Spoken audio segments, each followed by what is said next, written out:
कहानी की शुरुआत 323 बीसी से होती है। प्राचीन यूनानी सम्राट सिकंदर जंगल से गुजर रहा होता है जब बेतालों का नायक यक्षासन उसे अपना शिकार बना लेता है। फिर कहानी वर्तमान में आती है। दिल्ली के आज़ाद न्यूज़ चैनल का रिपोर्टर आलोक गोयल अपने 2 दोस्तों के साथ ट्रैकिंग के लिए आया होता है। जंगल में सेल्फी के चक्कर में अचानक भालू के आक्रमण से घायल हो जाता है, जहां एक रहस्यमयी और अलग दिखने वाली महिला ताड़का उसकी जान बचाती है। ये जंगल और इसके रहस्यमयी प्राणी बेताल दुनिया से अलग है। बेताल एक वैम्पायर प्रजाति है जिनका लीडर थामा एक गुफा में कैद है, क्योंकि उसने 1947 के बाद मनुष्यों का खून पीने से मना कर दिया था। ताड़का आलोक के साथ उसके घर आ जाती है। आलोक के परिवार को ताड़का पर शक होता है, लेकिन उसे परिवार में जगह मिलती है। पार्टी के दौरान ताड़का नकली खून जैसे ड्रिंक पीती है और अचानक उसका असली रूप बाहर आता है।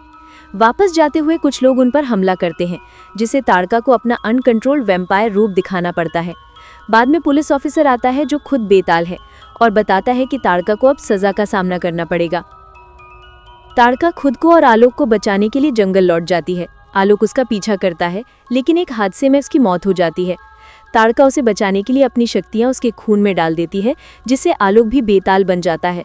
अब आलोक के पास वैम्पायर की शक्तियां आ जाती हैं, जिनमें तेज दांत, उड़ने और अमरता शामिल है। आलोक के पिता को उसके इस बदलाव का पता चलता है।